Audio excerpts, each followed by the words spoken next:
Hello and ನಮಸ್ಕಾರ ಎಲ್ಲರಿಗೂ. ಇವತ್ತು we will go through ನಿಮ್ಮ science midterm exam paper. ಈ ವಿಡಿಯೋಲಿ I will be solving all of the MCQs. So paper ಅನ್ನು ನೋಡಿದ್ರೆ there's physics, chemistry ಮತ್ತೆ biology. We will start with physics. First question, the field lines inside a current carrying solenoid are parallel. Hence the magnetic field inside the solenoid is dash. So ಇದು ನಿಮ್ಮ magnetism chapter ಇಂದ. And we know that solenoid ಒಳಗೆ field lines parallel ಇದ್ದಾಗ we know that the magnetic field is uniform and equal. So option B equal ಆಗುತ್ತೆ. Second question ಇವಾಗ ನೋಡೋಣ. An electric current flowing through a conductor for 2 seconds generates J joules of heat. If the current flowing through the same conductor is doubled and passed for half a second, then the amount of heat generated is dash. So ಈ ತರ questions ಇಲ್ಲಿ first ಯಾವ formula use ಮಾಡಬೇಕು that is very important. So ನಮಗೆ ಗೊತ್ತು H is equal to I square R T. So ಈ formula use ಮಾಡ್ತೀನಿ. First equation ಏನು J ಅಲ್ಲ, J joules of heat ಅಂತ ಕೊಟ್ಟಿರೋದು. So J is equal to I square, ಇಲ್ಲಿ ನಮಗೆ I ಏನು ಗೊತ್ತಿಲ್ಲ, ಸೊ I square ಅಂತಾನೆ ಇಟ್ಕೊಳ್ಳೋಣ, R ಅನ್ನು ಹಾಗೆ ಇಟ್ಕೊಳ್ಳೋಣ, T ಇಲ್ಲಿ ಕೊಟ್ಟಿರೋದು 2 ಅಂತ, so 2I square R. Second equation ಅಲ್ಲಿ ಏನು J2 ಅಂತ ಹಾಕ್ತೀನಿ ಅಥವಾ J ಡ್ಯಾಶ್ ಅಂತ ಇಟ್ಕೊಳ್ಬೋದು. Current flowing through the same conductor ಅಂದ್ರೆ resistance common is doubled. So current double ಆಗಿದೆ ನೋಡಿ, ಇಲ್ಲಿ current flowing through the same conductor is doubled. So English ಅರ್ಥ ಮಾಡ್ಕೊಳ್ಬೇಕು. ಸೊ ಐ ಜಾಗದಲ್ಲಿ ನಾವಿವಾಗ 2I ಹಾಕೊಳ್ತೀವಿ. And do not forget whole square. Okay, and pause for half a second. So T anyway half 1/2 half a second. ಇದು ಎಷ್ಟಾಗತ್ತೆ? This will become 4I square R by 2, which is equal to 2I square R. 2I square R ಏನು? 2I square R is nothing but J. So ನಮ್ಮ answer is option B, which is J. So physics ಅಲ್ಲಿ ಈ ಎರಡು questions ಇತ್ತು. Chemistry ನೋಡೋಣ ಈಗ. Among the following reactions, a chemical reaction that resembles the reaction in which a reddish brown coat is formed on the shining surface of iron articles is dash. Question ಒಂದು ಸ್ವಲ್ಪ ಅರ್ಥ ಮಾಡ್ಕೊಳ್ಬೇಕು, confusing ಇದೆ first time ಓದಿದಾಗ. Among the following reactions ಅಂದ್ರೆ out of these 4 reactions a chemical reaction that resembles the reactions. ಅವ್ರು ಹೇಳ್ತಿರೋದು ಈ 4 ರಿಯಾಕ್ಷನ್ಸ್ ಅಲ್ಲಿ ಯಾವ ರಿಯಾಕ್ಷನ್ ಈ ರಿಯಾಕ್ಷನ್ಗೆ ರೆಸೆಂಬಲ್ ಆಗ್ತಿದೆ ಅಂದ್ರೆ ಸಿಮಿಲರ್ ಇದೆ ಅಂತ. ಅಂಡ್ ಈ ರಿಯಾಕ್ಷನ್ ಏನು? They are saying a reddish brown coat is formed on the shining surface of iron articles. So ನಮಗೆ ಗೊತ್ತು iron articles ಮೇಲೆ ಒಂದು reddish brown coating ಯಾವಾಗ ಫಾರ್ಮ್ ಆಗುತ್ತೆ? when it is oxidized. So ಇದರಲ್ಲಿ we have to see out of these reactions ಯಾವ reaction ಅಲ್ಲಿ oxidation process ನಡೀತಿದೆ, because of which a coating will be formed.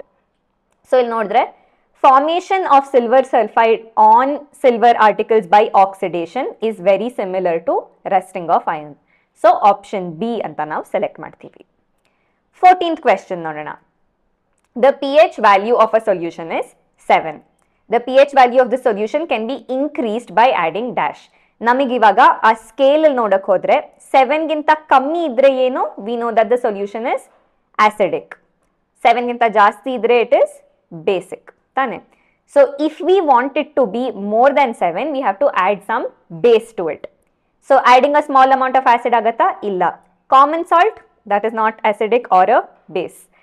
Sodium hydroxide? Yes, ಇದು ಒಂದು base, but just to be sure, fourth option check ಮಾಡೋಣ. ಇಲ್ಲಿ carbon dioxide ಕೇಳ್ತಿದೆ. This is also not possible. So our option is option C, a small amount of sodium hydroxide. ಇದರಿಂದ the solution will be more basic and pH value increase ಆಗುತ್ತೆ. Chemistry last question ಇರೋದು. An acid present in the stinging hairs of nettle leaves is dash. So ಇದು ನಿಮ್ಮ text book ಅಲ್ಲಿ ಇದೆಯೋ ಇಲ್ವೋ ಗೊತ್ತಿಲ್ಲ, but ನಾನಂತೂ ಗೂಗಲ್ ಮಾಡಿ ಹುಡುಕ್ತೆ, methanoic acid. So let's come to part C biology. 26th question ನೋಡೋಣ. Carbohydrates in plants are stored in the form of dash. Plants ಮತ್ತೆ ಹ್ಯೂಮನ್ ಬೀಯಿಂಗ್ಸ್ ಅಲ್ಲಿ ವ್ಯತ್ಯಾಸ ಇದೆ. In plants carbohydrates are stored as starch. So option B. Structures that perform exchange of oxygen and carbon dioxide are dash. ಇವಾಗ ಈ ತರ questions ಅಲ್ಲಿ suppose ನಿಮಗೆ ಗೊತ್ತಿಲ್ಲ ಅಂತ ಇಟ್ಕೊಳ್ಳಿ answer, you can try to see ಬಾಕಿ ಆಪ್ಷನ್ಸ್ ಪಾಸಿಬಲ್ ಇಲ್ವಾ ಅಂತ. ಸೊ ವಿಲ್ಲೈ ಅಂದ್ರೆ ಏನು? ಇದು ನಮ್ದು ಇಂಟೆಸ್ಟೈನ್ ಜಾಗದಲ್ಲಿದೆ, so it's not this. Skin pores obviously not. Nephrons, kidney ಅದು ಆಗಲ್ಲ. ಸೊ ಆಲ್ವಿಯೋಲೈ ಅಂತ you can select. And also alveoli ನಿಮಗೆ ಆಗಲೇ ಗೊತ್ತಿದ್ರೆ it's in your lungs. It helps in the exchange of oxygen and carbon dioxide. Important role of synapsis in neural communication is. So ನಿಮಗೆ neuron diagram ಮಾಡಿದಾಗ you would have come across this. So ಇದರ main function ಏನು? Transmitting electrical impulses. ಇದ್ರಲ್ಲೂ ಅಷ್ಟೇ elimination method use ಮಾಡಿಬಿಟ್ಟು you can try to guess the answer ಅಕಸ್ಮಾತ್ ಗೊತ್ತಿಲ್ಲ ಅಂದರೆ. But the main role is transmitting electrical impulses. Okay, so ನಿಮಗೆ rest of the ಪೇಪರ್ದು ಸೊಲ್ಯೂಷನ್ ಬೇಕಿದೆ ಅಂತ ಇದ್ದರೆ you have to go and click the link in our description box. ಆ link ನಿಮಗೆ ನಮ್ಮ ವೆಬ್ಸೈಟಿಗೆ ಕರ್ಕೊಂಡು ಹೋಗುತ್ತೆ. ಅಲ್ಲಿ ನೀವು ಹೊಸ ಸ್ಟೂಡೆಂಟ್ ಆಗಿದ್ದರೆ ನಿಮ್ಮ ಫೋನ್ ನಂಬರ್ ಮತ್ತು ಬೇಸಿಕ್ ಡೀಟೇಲ್ಸ್ ಕೊಟ್ಬಿಟ್ಟು ರಿಜಿಸ್ಟರ್ ಆಗ್ತೀರಾ. ರಿಜಿಸ್ಟರ್ ಆದಮೇಲೆ you will have access to all of our different resources. ಬೇರೆ ಬೇರೆ ಸ್ಟಡಿ ಮೆಟೀರಿಯಲ್ ಇದೆ, notes, formula sheets, previous year papers, answer keys, different chapter test ಇದೆಲ್ಲ ಇದೆ. Plus you will be part of our WhatsApp community. Nam WhatsApp community li we will keep conducting quizzes, live sessions, doubt clarifications, athwa nimage one on one yadadru akka athwa anna jote matadbekidre all of these things are possible. And remember idella completely free of cost. So nimage innu ಸ್ವಲ್ಪ help ಬೇಕಿದೆ ಅಂತ ಇದ್ರೆ ಅಥವಾ ನೀವೇನೇ ನನ್ನ mid term exam ಅಲ್ಲಿ ನಾನು ಹೇಗೆ ಮಾಡಿದ್ದೀನಿ ರಿಫ್ಲೆಕ್ಟ್ ಮಾಡಬೇಕು ಅಂತ ಇದ್ರೆ ಡೆಫಿನೆಟ್ಲಿ ಹೋಗ್ಬಿಟ್ಟು ರಿಜಿಸ್ಟರ್ ಆಗಿ. See you in the next video. Bye.